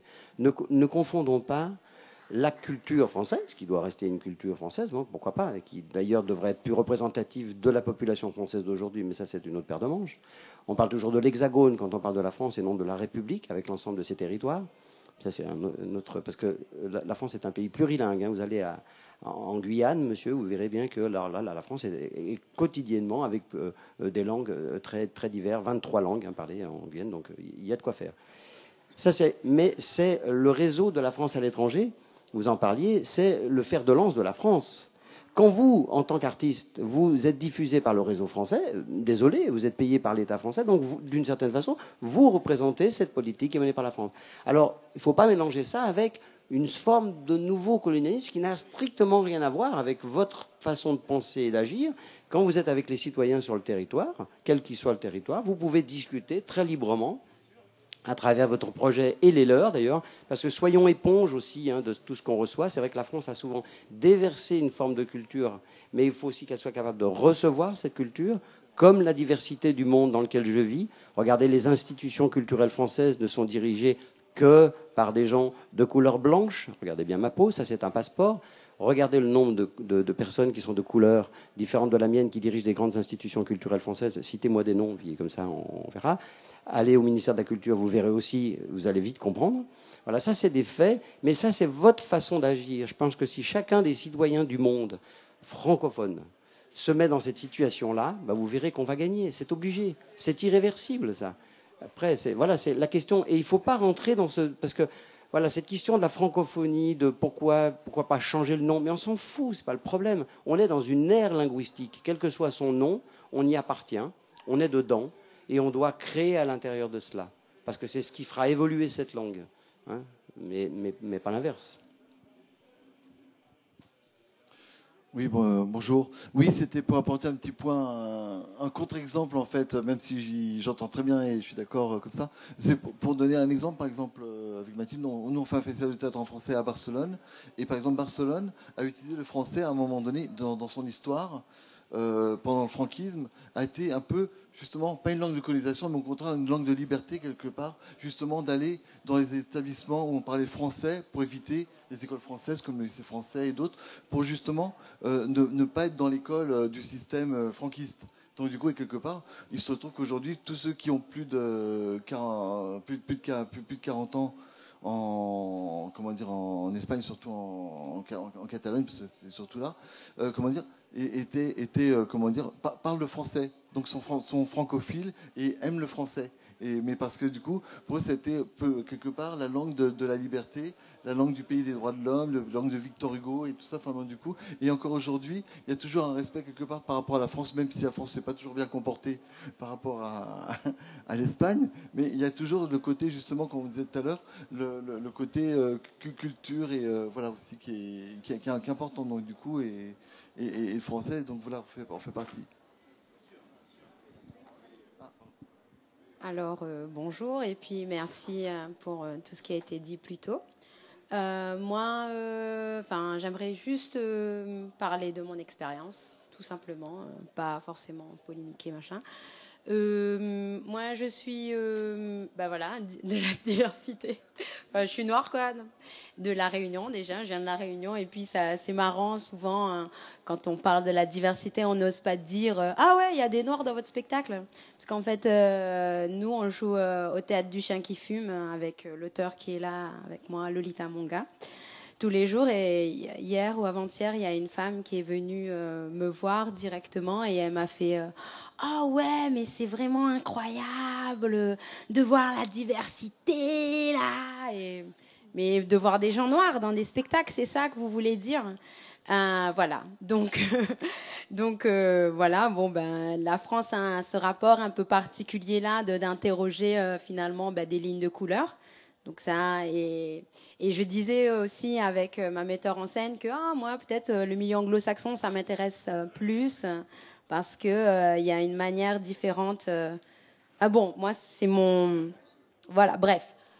Et donc voilà, première expérience. Deuxième chose que je voulais dire aussi, on a beaucoup parlé du français dans d'autres territoires, en Belgique ou en Algérie. Nous, on vient de La Réunion, donc on parle français et aussi on parle créole. On parle majoritairement créole. Voilà. Et donc là, on est content. Donc on est là, on a réussi à sauter la mer. Premier exploit. Deuxième exploit, c'est alors Lolita, elle écrit aussi dans cette langue quand on a parlé qui est une langue métisse. qui est une langue qui est majoritairement, bien sûr, en français, mais qui bouleverse tous les codes même du français, parce qu'il y a quand même pas mal de mots en créole et tout dans son écriture poétique, parce que c'est de la poésie, hein, avant tout, le travail de texte. Et donc, on peut aussi avoir beaucoup de curiosité, hein, du public qui a envie de se confronter aussi à ce on disait tout à l'heure, quelque chose d'exotique.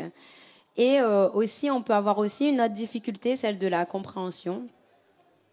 Et aussi, le fait, moi, de venir ici, et j'ai une culture... à la base, je suis poète et donc j'ai pas vraiment une culture et chanteuse. Donc, j'ai rejoint la compagnie au départ parce que j'étais chanteuse. Et dans l'océan Indien, dans nos territoires là, il n'y a pas forcément d'école de théâtre à la base ou d'école de musique. C'est quelque chose à la base qui est culturel. Dans les cérémonies, les choses comme ça, on va chanter, on va jouer. Et dans le spectacle, la langue, elle est aussi à travers nos corps, à travers le chant, à travers d'autres... tout à l'heure, on en avait parlé un petit peu du théâtre sans mots, hein, donc pour essayer de pallier peut-être aussi aux Français ou aux non-Français ou à la non-compréhension ou compréhension, je sais pas quoi. Il y a d'autres compétences, d'autres subterfuges comme le corps dans l'espace ou la mélodie et la voix. Voilà. Alors moi, je voudrais vous parler un peu de solutions, de choses à trouver pour... Oui, il y a très très peu de curiosité des programmateurs de l'Hexagone. Et je suis bien placée pour le savoir puisque j'ai dirigé le centre dramatique de l'océan Indien, donc je suis une exception pendant 10 ans. Et c'est sûr qu'on se confronte à plusieurs problèmes. En fait, c'est ce qu'on entend, hein, c'est ce qu'on nous dit. Nous, on n'entend que ce qu'on nous raconte. Donc, on peut pas vous programmer parce qu'on a déjà un spectacle africain dans notre programmation. Tiens, il y a 5 blancs sur le plateau. Ils sont pas réunionnais. Si, ils sont réunionnais. Les réunionnais, ils sont de toutes les couleurs. Il y a tout un imaginaire qui est très tenace et c'est très difficile. Donc moi, effectivement, là, au jour où on en est, je suis pour les quotas. Je suis pour les quotas parce qu'on a tout tenté. Que ce soit au ministère, auprès des programmateurs, on a tout tenté. On a fait venir les gens, on est partis nous, et les gens ne viennent pas. On leur écrit, on prend rendez-vous, il n'y a rien à faire. Les programmateurs ne viennent pas. Alors, je ne sais pas pourquoi exactement, je me dis, il y a une grande méconnaissance. Il y a une très grande méconnaissance des territoires. En plus, La Réunion, c'est un peu particulier. Parce qu'il y en a qui vont me dire, un spectacle africain, ça m'intéresse. Un spectacle malgache, ça m'intéresse. Mais La Réunion, c'est la France, donc ça ne nous intéresse pas. Ça, je l'ai déjà entendu aussi. Or que La Réunion, c'est un territoire français, mais avec une culture qui est multiple, qui est très riche. Et les gens n'ont pas envie de la découvrir, à part faire du tourisme. En tout cas, les programmateurs ne la découvrent pas. Voilà, c'est une constatation, hein, puisque ça fait longtemps qu'on y travaille. Là, il y a le ministère de la Culture a nommé 2 inspecteurs pour travailler sur ce sujet au ministère il n'y a pas très longtemps. Donc, on essaye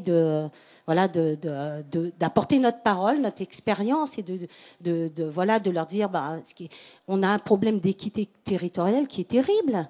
C'est-à-dire qu'on ne peut pas voyager ici, quoi. Ça coûte cher. Nous, ça nous coûte vraiment très cher en coût de fret. Les billets d'avion, n'en parlons pas. Pour aller où ? Moi, je n'ai pas envie de me retrouver que dans des lieux estampillés francophonie. J'ai envie de jouer partout en France. Voilà. Donc, c'est très compliqué. Et c'est comme si on payait la mer à chaque fois qu'on partait. Or, moi, quand j'étais au centre dramatique, quand on m'invitait, je payais les voyages. Et puis, j'allais jouer dans le centre dramatique. Mais par contre, quand les autres des centres dramatiques venaient jouer à La Réunion prenait tout en charge. Donc là, il y a vraiment un problème d'équité qui est grave par rapport... On est des citoyens français. On est un département français. Le département de La Réunion était français avant Nice. Donc, je veux dire... voilà, il y a quelque chose que je trouve, moi, que je trouve grave, quoi. Voilà, donc oui, maintenant je me dis, ben voilà, oui, comme on a fait pour les femmes, à un moment donné, j'étais toute seule, la seule femme dans les centres dramatiques. Maintenant, il y en a plein, parce qu'il y a eu les quotas, d'accord. Il y en a beaucoup plus qu'avant. Hein. Oui, on est encore en dessous du seuil Oui, de on est encore en visibilité. dessous, mais il y a 4 ans, on était 3. Donc il y a eu un énorme progrès à ce niveau-là. Donc moi je dis, oui, Progrès. comment inciter un directeur de centre dramatique ou de scène nationale à programmer une compagnie comment on fait hein, ça pose un problème, ça. D'abord, un programmateur, il est libre. Il doit faire sa programmation. Donc comment? Moi je dis que c'est un problème d'éducation. Je trouve que c'est un problème d'éducation, exactement, de connaissance, de qu'est-ce que c'est que ces territoires d'outre-mer, qu'est-ce que c'est que ces ailleurs, comment on peut discuter avec des gens, leur faire connaître notre culture, comment on peut échanger avec eux. Et c'est là que je pense qu'à partir de ce moment-là, peut-être il y a des choses qui peuvent avancer. Mais je vois pas d'autre chose. Je sais pas. On est complètement démunis. On sait pas comment faire, quoi. C'est compliqué. Voilà. Alors comment est-ce qu'on peut éduquer les programmateurs et les programmatrices? C'est à quelle heure? 15h45. Ok, merci. Il y a une chose par rapport à ce que disait Lolita Monga, c'est aussi la façon dont on ne crée pas de désir, parce que en France on a une culture de l'élitisme. Et l'héritage terriblement hiérarchisant fait que on a un a priori, un préjugé qui serait que c'est pas essentiel, c'est pas prioritaire, parce que a priori, enfin, qui va vous dire qu'un spectacle qui vient de l'île de la Réunion ou qui vient de la Caraïbe, c'est le spectacle le plus beau, le plus fort, le plus esthétique, le plus important? Non, on va aller chercher quelque chose d'autre dans cette espèce d'élitisme-là, qui est d'ailleurs souvent assez eurocentré. On le voit par rapport au Festival d'Avignon, donc toute l'histoire de ce festival. Et ça aussi, ça compte. C'est-à-dire, alors j'ai presque envie de dire, bon, le mot fait peur, hein, mais c'est une forme de mépris néocolonial. Malheureusement, c'est bien ça. Donc, il y a une compagnie à l'île de la Réunion qui, à un moment donné, avait réussi à être vraiment repérée, mais on était dans les années 80, 90, et il y avait une espèce d'engouement pour les esthétiques de l'ailleurs avec Talipo. Le théâtre Talipo a eu une poussée très très forte, où là, tout d'un coup, on l'a reconnu comme, il y avait quelque chose qui se passait. Mais ça n'a pas duré très longtemps. Et ça n'a pas duré. Aujourd'hui, Talipo est une compagnie qui a beaucoup de mal à se faire programmer dans des grands centres. Donc, c'est pour ça que c'est l'éducation, c'est déconstruire aussi cette espèce d'arrogance. Quelque part, il faut bien le dire. Il y a une forme d'arrogance. Et donc ça, il faut à un moment donné, si on veut vraiment travailler sur le vivre ensemble, arrêter de penser qu'il y a ceux qui savent, donc qui savent...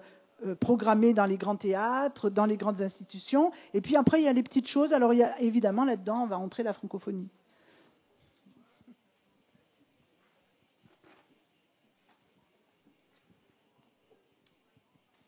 Bonjour, donc moi je suis Fanny Bertin et je travaille à la scène nationale de Créteil, dans le Val-de-Marne. Voilà, je suis là. Donc c'était une façon de répondre quand même. C'est l'histoire d'exigence, d'excellence. Effectivement, moi j'ai entendu, c'est dommage qu'elle soit partie parce que malgré tout, effectivement, il y a peut-être une méconnaissance des programmateurs sur ce qui se passe partout, mais il y a aussi une profusion telle quand même qu'à un moment, il y a l'heure du choix. Il y a des fois aussi des difficultés à faire des choix. Enfin, c'est même pas des fois, c'est difficile de faire des choix par rapport à la profusion, par rapport à effectivement une ligne éventuellement développée. Moi, je travaille avec un directeur qui a été nommé dernièrement, José Montalvo, qui, lui, a mis comme point d'orgue travailler sur la diversité. Le métissage, et effectivement le métissage est présent, donc il n'est peut-être pas présent, tout le monde ne peut pas être invité, mais en tout cas l'ambition est là, et la francophonie pour moi résonne réellement, et bien sûr la diversité ça va bien au-delà de la francophonie, mais enfin je peux pas, enfin voilà, j'ai fait un choix d'être là aujourd'hui et j'en suis ravie, et je voulais juste te dire que la rencontre se fait, elle se fait à un certain rythme, mais elle peut se faire en tout cas.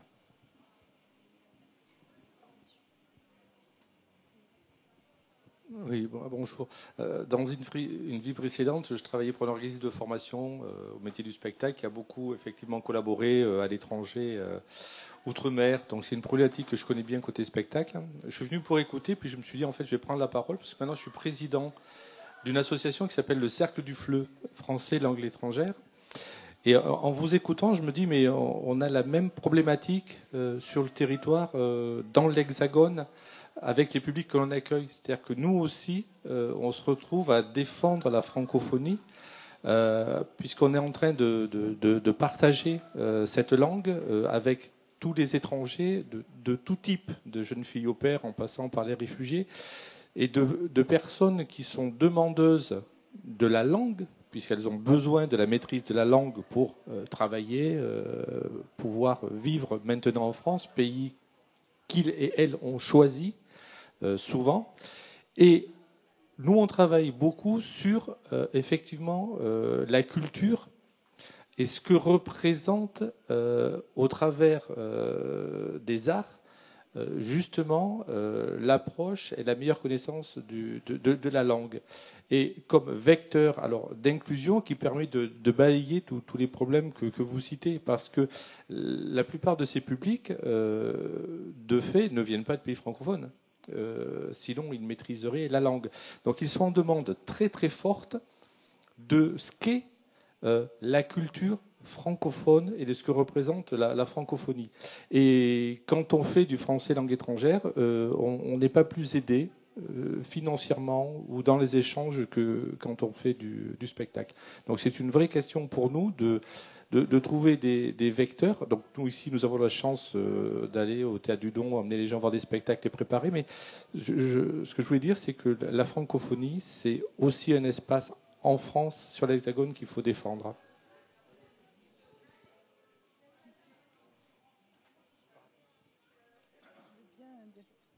Quelque chose. En fait, c'est par rapport aux deux interventions qui viennent d'avoir lieu.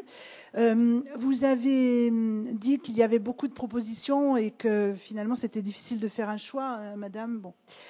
En même temps, il y a des lieux qui sont des lieux qui ont réussi depuis 20 ans maintenant, en tout cas un lieu en particulier en Avignon, qui a réussi à en faire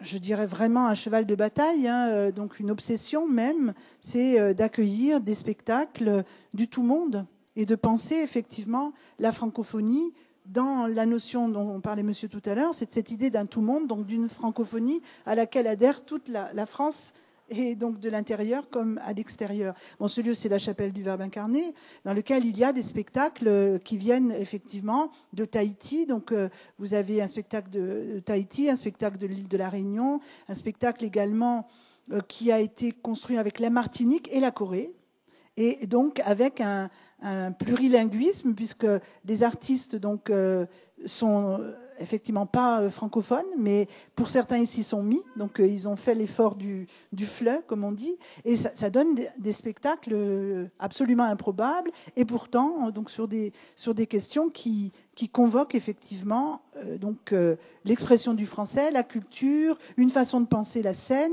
et puis aussi une façon de penser la scène inédite, inouïe par rapport à ce que l'on fait ici, puisque c'est une façon de travailler aussi sur l'oralité. C'est très très fort, et il y a quand même des lieux comme ça. Et donc, hors ces lieux, enfin je le dis souvent et je vais le redire encore aujourd'hui, c'est que les programmateurs, bon, Lolita Manga est parti, mais les programmateurs des grandes institutions nationales, donc les scènes nationales, mais les centres dramatiques, jusqu'au, en fait, bien sûr, les directeurs des lieux comme le Festival d'Avignon ne viennent pas à la chapelle du Verbe incarné. C'est-à-dire que pendant tout le temps où... donc je ne sais même pas si aujourd'hui Olivier Py est venu à la chapelle du Verbe incarné, si au moins ou quelqu'un de délégué par ces institutions viendrait pour se poser la question de savoir si ces spectacles-là, dans des espaces comme cela, seraient susceptibles de pouvoir être programmés dans des centres dramatiques ou des scènes nationales. Alors il y a beaucoup à faire, oui, il faut vraiment, je pense, bousculer les directeurs de lieux. Donc c'est vraiment remarquable que vous soyez là, madame, mais ce qui est par contre tristounet, c'est que vous soyez peut-être la seule, enfin il y a d'autres peut-être qui vont se manifester, mais vous avez fait l'effort de venir, vous êtes là, et donc bravo. Mais franchement, c'est ça aussi c'est donc le manque de désir, l'ignorance, le fait de ne pas c'est pour ça que je parlais d'arrogance et de mépris, le fait de se dire qu'on sait. Ah ben on sait déjà, donc ne pas vouloir avoir cette curiosité d'aller voir ce qui se passe ailleurs et de penser que la création théâtrale contemporaine, elle n'est pas forcément ce que l'on sait déjà. Il y a quelque chose qui se passe dans des espaces improbables qu'on ne connaît pas parce qu'on ne fait pas l'effort d'y aller, qu'on ne connaît pas ces auteurs. Moi, je travaille sur des dramaturges qui donc commencent à peine. Bon, il y a Akimba qui est joué au Théâtre des Halles. Mais il y a 20 ans, le Théâtre des Halles devait prendre un spectacle qui était lié donc à la francophonie. Ça ne s'est jamais fait. C'était donc il y a même plus de 20 ans. Donc voilà, les choses bougent peut-être, mais c'est homéopathique. Hein, c'est homéopathique, vraiment. 3 petites granules par-ci, 3 petites granules par-là. Est-ce que d'ailleurs, du coup, et pour vous allécher pour la rencontre de tout à l'heure, vous pouvez nous parler du prix RFI et de tous ces auteurs qui viennent d'être, que vous avez pu lire et qui seront à découvrir? Je ne fais pas partie de cette organisation-là. Non, moi je ne suis pas de RFI du tout. Moi je suis universitaire, je travaille à la Sorbonne Nouvelle. Alors évidemment, je suis de près ce qui concerne les décisions qui sont prises parfois, RFI bien sûr, mais des éditions bien sûr. Alors, mais bien sûr, si on veut parler des dramaturgies afro-contemporaines, il y a donc ce concours de Radio France Internationale qui a été relancé, c'est-à-dire c'est un concours qui existait jusqu'aux années 90, qui a fini en 95, je crois, qui était une façon de faire connaître des dramaturges, en particulier d'Afrique, et puis à un moment donné du monde, puisque la pièce dont je parlais tout à l'heure, donc c'est cette vieille magie noire qui devait être prise, montée, Alain Timard voulait la monter pour son théâtre, donc il y a 20 ans, puisqu'elle a eu le prix RFI en 92. Cette pièce de Kofi Kwaoulé, elle avait eu le prix en 92, je crois, un prix donc de Radio France Internationale. Et puis, les choses se sont arrêtées. Là aussi, il y a eu une façon de... L'histoire coloniale française est très compliquée et ça instille plein de choses et de complexité. Et puis la question migratoire a vraiment créé une grosse difficulté dans les années 90. Du coup, là, il revient, ce concours, mais sous une autre forme. Et c'est vrai que donc ça, il faut suivre j'ai pas la programmation en tête, mais les éditeurs, il y a des éditeurs comme Lanceman, comme les éditions Passage, comme donc des éditions théâtrales aussi, qui éditent des auteurs afro-contemporains. Mais là encore, c'est toujours la problématique, c'est-à-dire est-ce que l'on doit penser à des éditions dédiées, est-ce que l'on doit penser à des concours dédiés, c'est vraiment le gros souci. C'est-à-dire que le gros souci, il est là. Et tant qu'on n'arrivera pas à se dire que les artistes afro-contemporains font partie de la création contemporaine d'aujourd'hui, et il se trouve qu'ils ont peut-être qu'on n'ait plus besoin même de mettre afro dedans. Voilà, c'est ça en fait qui serait vraiment le mieux. Je crois qu'il y a peut-être quelque chose qu'on peut faire ou qu'on peut aider à faire, c'est le développement des festivals en Afrique ou ailleurs, dans des parties francophones qui sont pas repérées, pas encore assez vues, à Ouagadougou, à Conakry, à Kinshasa. Il y a des endroits qui, à certains moments, rassemblent un grand nombre d'artistes et il faudrait que ce soit aidé par un peu toute la communauté artistique. Il faut que les programmatrices et les programmateurs y aillent en nombre, parce que c'est là qui sont les artistes. C'est là qu'on peut les voir dans leur dans les échanges créatifs par rapport à toute l'Afrique, que ce soit en danse, que ce soit en théâtre. Il y a des endroits où ça se rassemble, où ça se passe. On voit évidemment des tas de gens qui y sont, mais pas assez, pas comme un festival en Allemagne ou en Belgique ou ailleurs. Il faut développer ça, il faut aider à le développer parce qu'évidemment, ils n'ont pas de moyens, ça se fait sans moyens. Donc voilà, je pense qu'il y a une coopération plus au niveau artistique qui pourrait se faire à ce niveau-là. Oui, justement, par rapport à ce que vous venez de dire, à Keene, par exemple, il y a le tarmac des auteurs, qui est un lieu que j'ai connu au tout début des années 2000. Bah, ça fait bientôt 15 ans qu'ils ont...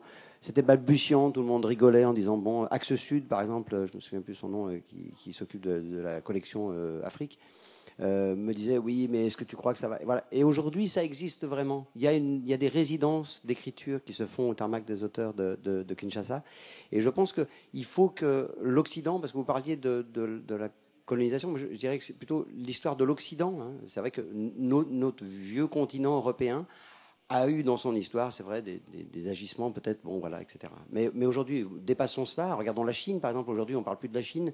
En 1962, il y a quelqu'un qui a écrit « Quand la Chine s'éveillera ». Regardez aujourd'hui, trouvez-moi quelque chose qui n'est pas chinois ici, ça va être compliqué. Donc, et pourtant, aujourd'hui, il y a des artistes chinois qui commencent à venir au Festival d'Avignon, qui présentent des pièces de théâtre. On commence à s'intéresser à ça, et c'est plus le folklore opéra de Pékin, comme on voyait encore il y a 10 ou 15 ans en France. Donc voilà, et sur l'histoire du Tarmac et d'autres lieux au Burundi, il y a une école de théâtre qui va se monter, c'est comment faciliter les passerelles de partenariat avec des institutions. Alors là, je reviens sur les institutions françaises, par exemple, des grandes structures, même des scènes nationales. Il y a des partenariats même avec l'ENSAT, etc., pour les aider à se construire, non pas comme on voudrait qu'ils se construisent, mais qu'ils se construisent, eux, sur un système qui leur est propre, de pédagogie et d'enseignement d'une culture qui n'est pas la nôtre. Donc il faut faire attention parce qu'il faut qu'ils le fassent comme ils ont envie de le faire, mais qui nous permettent d'avoir cette passerelle pour un développement et que nous ayons le plaisir d'aller jouer là-bas aussi. Voilà, moi je trouve ça extraordinaire d'aller jouer à Ziguinchor au Sénégal, etc. Faire des workshops avec ces gens, c'est extraordinaire parce que du coup, on est éponge et quand on revient ici, quand on crée de nouveaux spectacles, ben, on voit bien que nous-mêmes, on est en train de se transformer.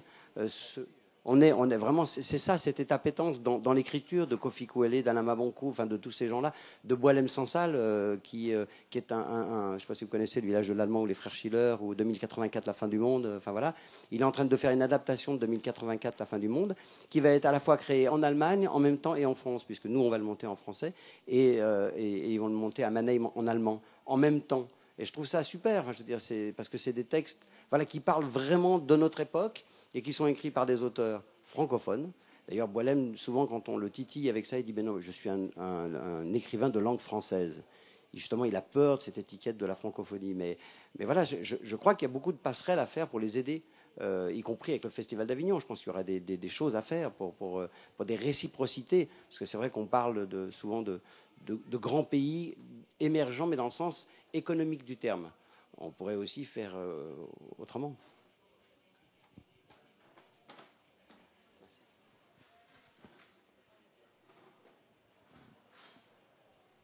Est-ce qu'il y a d'autres questions, interrogations? Alors, puisqu'on a... Alors, on va donc conclure et vous inviter à rester avec nous pour les 3 temps intenses qui nous restent dans la journée autour de la francophonie. Vous avez les programmes qui sont ici. Je remercie Sylvie Chalat et Alain Cofino-Gomez d'être venus et d'être ici à la tribune. Je vous remercie toutes et tous d'avoir voilà, osé prendre la parole et de créer du débat et de la discussion voilà, à l'intérieur de cet espace. Et vive les langues et vive tous ces Français différents qui en sont tellement différents que du coup ça en devient une francophonie. Et à tout à l'heure pour la prochaine rencontre. Merci beaucoup.